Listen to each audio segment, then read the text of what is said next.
are members of my nation. Here's your host, Alex Garrett. Well, I've got a very special guest on my line on Alex Garrett Podcasting. You might hear him on AM 970 The Answer on Reaching Out with Gregory Floyd. And, well, with me now from Teamsters 237, President Gregory Floyd. Greg, thanks for joining. Thank you, Alex. Thank you for having me on your podcast. It's an honor to be here with you. It seems like a long time coming. We've seen each other literally on the streets of New York and at Yankee games. So here we are on the podcast world. Yes.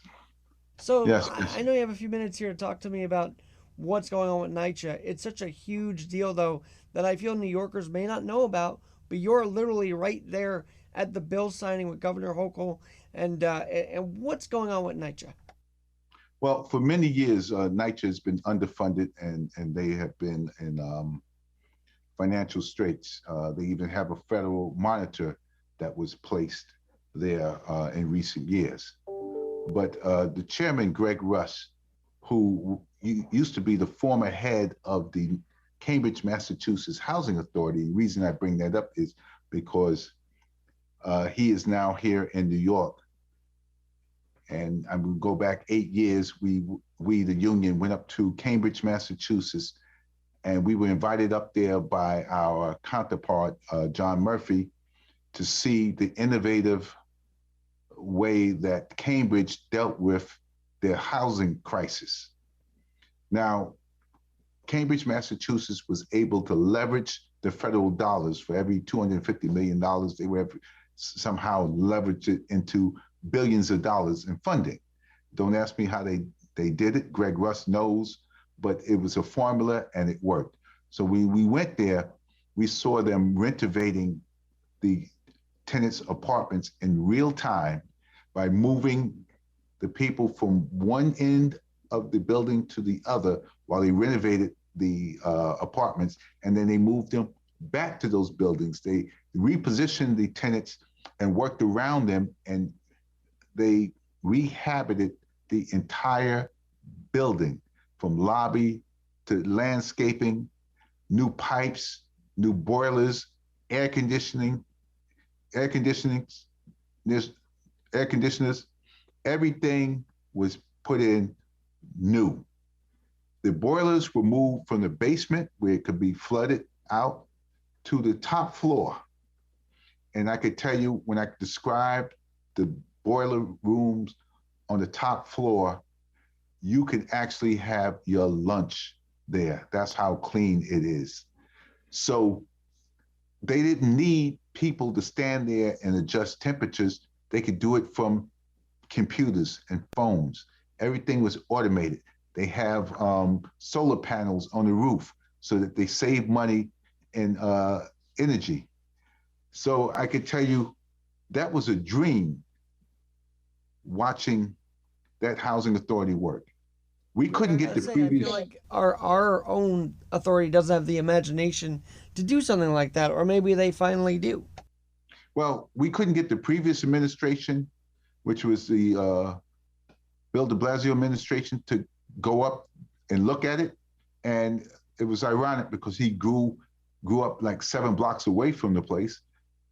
We couldn't get him to focus on it. We couldn't get him to wrap his head around it. All he knew how to do is just give the housing authority away to private developers. We put in our contract that we wanted the Cambridge model. If it ever came to New York, we wanted to participate in that. Greg Russ comes to New York.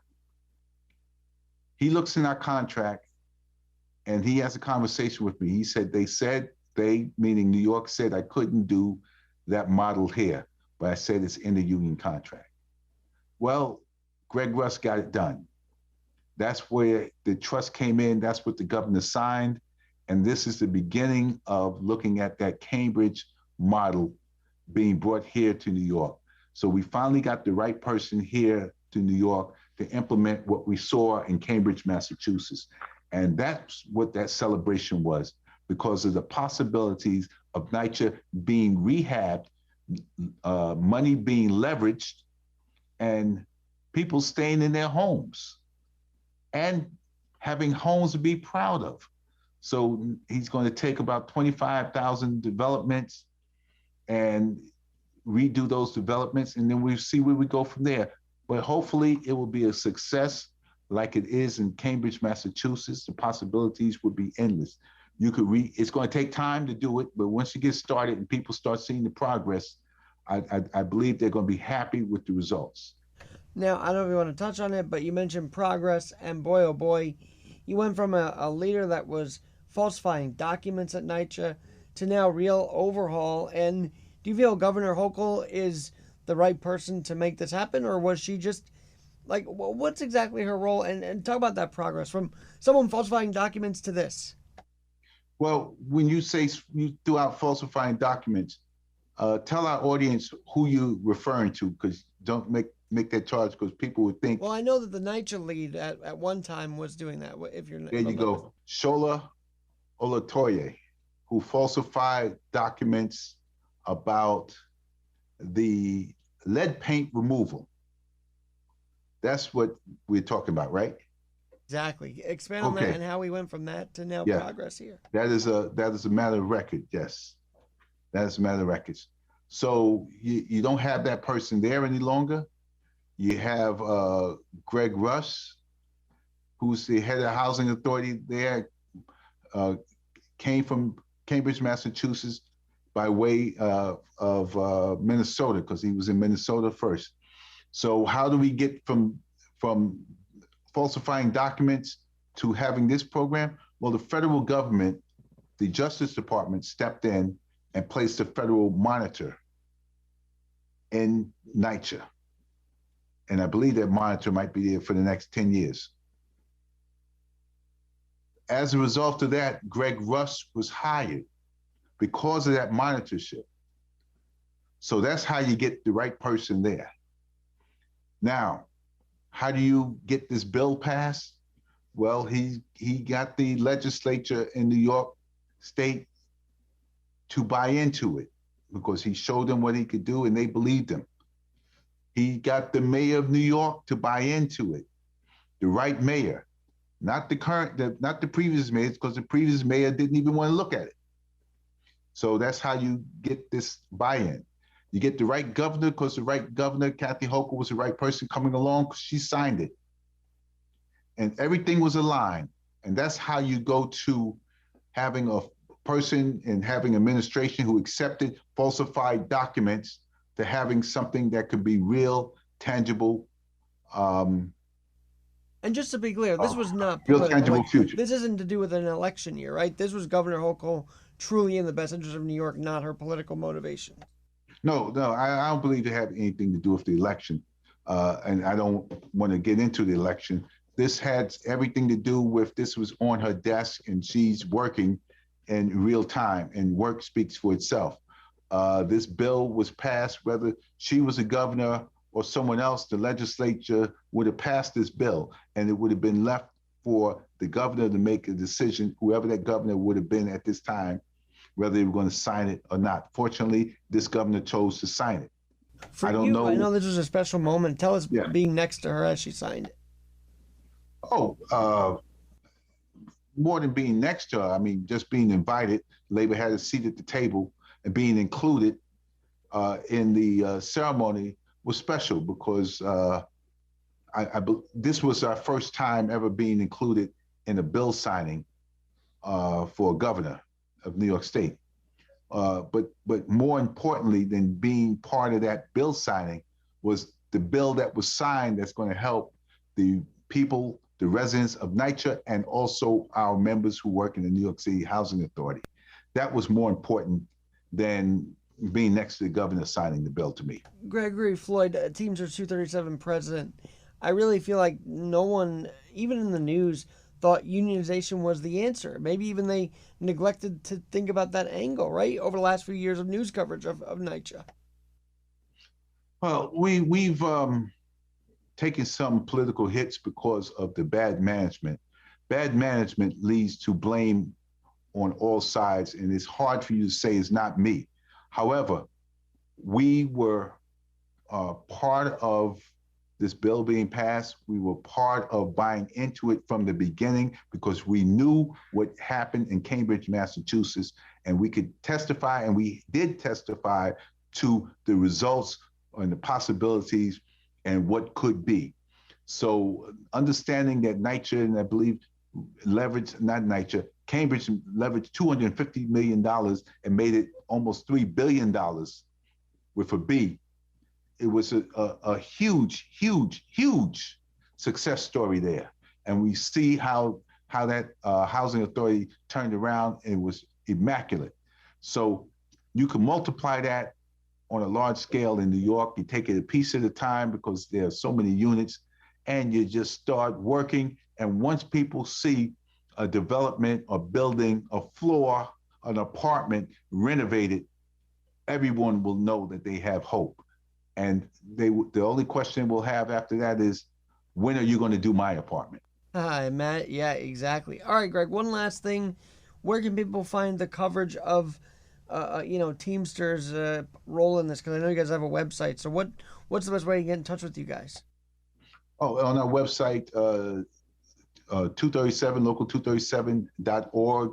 You go on our website. We'll put up the short video of the bill signing. The governor has the bill signing in NYCHA on her platform, the New York State government platform. It's on, I believe it's on YouTube, the NYCHA bill signing for the trust, the NYCHA trust. So if anyone wants to take the time to look at I would say 45-minute ceremony, it'll be there. And it was really historic. And the comments and the commentary was really great. So if anybody has time and they're really interested, I would suggest going on and looking at it. I think they should. I think this is a huge moment in New York. And for as much flack as NYCHA got over the years, I feel like the media was kind of absent in it. Like, I didn't get many notifications about this, to be honest with you. Notifications about the bill signing, or notifications about the bill signing, about the overhaul. Like, I wish it was promoted more, I guess.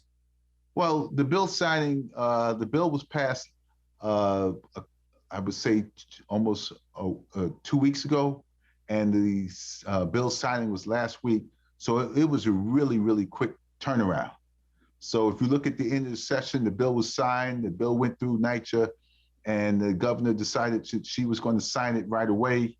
So, I mean, it was a short period of time. So, and coming out of pandemic, is this helping New York City come back, knowing that NYCHA is getting this change?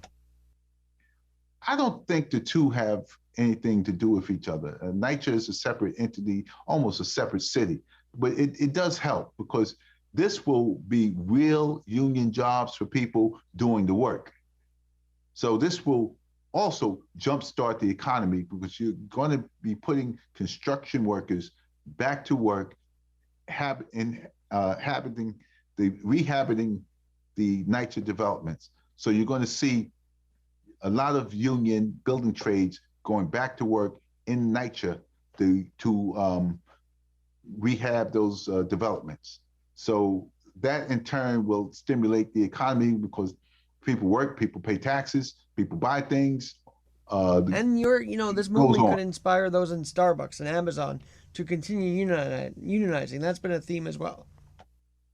Well, that is, it could be a theme that the union movement can inspire everyone to move forward. Yes.